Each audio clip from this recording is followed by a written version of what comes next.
اچھا کنڈی صاحب مجھے یہ بتائیں کہ آپ پالیٹکس میں بائی چوائس آئے ہیں؟ ہاں وجہ سے، کیونکہ آپ کی فیملی ہسٹری ہے، لوگ بائی چوائس آئے ہوں، بائی چوائس آئے. کوئی چیز آپ مجبوری کے تحت نہیں کر سکتے. سو اگر میں آپ سے یہ پوچھوں کہ اب اگر آپ کہتے ہیں میں بائی چوائس آیا ہوں تو موٹیویشن کیا تھی آپ کی؟ انسپریشن کون تھا کہ پالیٹکس میں آپ کو کیوں آنا ہے؟ دیکھیے تو میرے والد صاحب پالیٹکس میں تھے، فیملی پوری مطلب پالیٹکس میں تھی، میری اپنی خواہش تھی میں پالیٹکس میں ہوں. پھر جب میں لنڈن گیا پڑھنے کے لیے، وہاں پر محترمہ بینظیر بھٹو شہید اس وقت ایگزائل میں تھی، ان کے ساتھ ملنے کا موقع ملا، ان کے ساتھ انٹریکشن کا موقع ملا، اور وہاں سے جب میں نے پالیٹکس جوائن کی، اور میں نے کہا میں نے پالیٹکس ہی کرنی ہے. اور میرا اپنا ایک کہیں کہ ایک عادت کہیں یا جو بھی کہیں کہ جو چیز بھی آپ کریں وہ پھر آپ فل فلیج کریں، فل ٹائم کے ساتھ کریں، پارٹ ٹائم آپ نہیں کر سکتے. اور جس فیلڈ میں بھی اگر آپ جائیں آپ کو مجبوراً دھکیلا جائے وہ آپ نہیں کر سکتے ہیں جب تک آپ کی اپنی ول، اپنی خواہش نہ ہو. خواہش کے مطابق پھر آپ کو فیصلہ کرنا پڑتا ہے اور پھر اس میں کام کرنا. تو یہ جو آپ کی پولیٹیکل اپروچ ہے اس میں کس کا زیادہ رول ہے؟ آپ کیونکہ ایگزائل کے دنوں میں آپ جس طرح خود بھی ذکر کر رہے ہیں کہ بی بی کے ساتھ آپ کا انٹریکشن رہتا تھا، تو زیادہ آپ پیپلز پارٹی میں اپنی لیڈرشپ میں کس کی پالیٹکس سے زیادہ انفلوئنس رہے ہیں؟ زرداری صاحب کی، بی بی کی، یا بھٹو صاحب کی؟ دیکھیے ہر شخص کا اپنا ایک رول تھا. محترمہ شہید کے ساتھ شروع دنوں میں جب ہم اسٹوڈنٹس تھے اس وقت ہمارا انٹریکشن رہا تھا.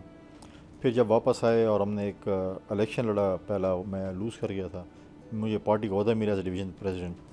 تو پھر ہم نے محترمہ شہید کے ساتھ کام کیا، لیکن وہ کام ایسے تھا کہ وہ it was work from home type distance learning, کیونکہ وہ ایگزائل میں تھی، ہم پاکستان میں تھے، تو ای میل یا میٹنگز یا واٹ ایور اس کے ذریعے چیزیں.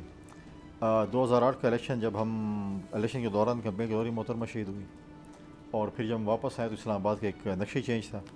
نقشے چینج تھا کہ لیڈرشپ وہ نہیں تھی، پریزیڈنٹ زرداری صاحب آ چکے تھے، چیزیں تھیں.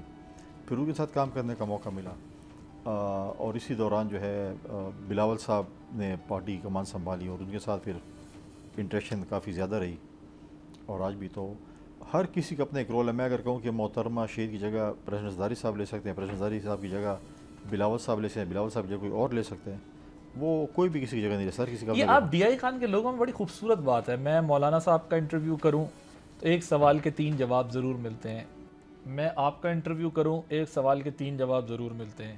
ہاں البتہ علی امین گنڈا پور صاحب جو ہے وہ سوال کا جواب تو ایک ہی دیتے ہیں لیکن کام 3-4 علیحدہ علیحدہ کر لیتے ہیں. یہ کیا خوبی ہے ڈی آئی خان کے لوگوں میں کہ آپ لوگ جو ہے وہ مطلب ابھی دیکھ رہا ہوں میں علی امین گنڈا پور صاحب نے اڈیالہ بھی مینیج کیا ہوا ہے اور مینیج کرنے والوں کو بھی مینیج کیا ہوا ہے. آپ جو ہیں وہ اپنی اسی گفتگو میں کہہ گئے کہ جی میری لیڈرشپ میں 3-4، مطلب یہ اتنی خوبی ڈی آئی خان کے کسی حلوے میں کوئی اثر ہے ایسا؟ ڈی خان کی کوئی صحبت جو آپ لوگ کوئی کھانا کیا چیز ہے جو آپ لوگوں کو پولیٹیکلی اتنے جو ہے وہ کیلکولیٹڈ اسٹیٹمنٹس دلواتی ہے؟ ڈی خان کی بڑی زرخیز زمین ہے، وہ ہمیں اندازہ ہے، اور ڈی خان اور میں جا بھی چکا ہوں، آپ کو پتہ ہے. اور ڈی خان کے بغیر پاکستان کی حکومت مکمل نہیں ہو سکتی. یہ بات ٹھیک ہے، جو بھی حکومت آپ اٹھا رہے ہیں، حکومت ہو نہ ہو لیکن پاکستان کی سیاست بھی مکمل نہیں ہوتی. اپوزیشن میں بھی ڈی آئی خان کا رول ہے. ڈی خان کا سیاستدان کا اس حکومت میں ہونا لازمی ہے حکومت بنانے میں. تو ابھی آپ ہیں اس کا مطلب اس وجہ سے؟ میں ہوں. جب پی ٹی آئی کی حکومت ہوتی ہے، علی امین صاحب ہوتے ہیں، ایسے اوقات بس اوقات میں مولانا فضل الرحمان صاحب ہوتے ہیں. آج بھی اپوزیشن کو مولانا فضل الرحمان کی ضرورت تھی، ماضی کی اپوزیشن کو مولانا فضل الرحمان کی ضرورت تھی لیڈ کرنے کے لیے.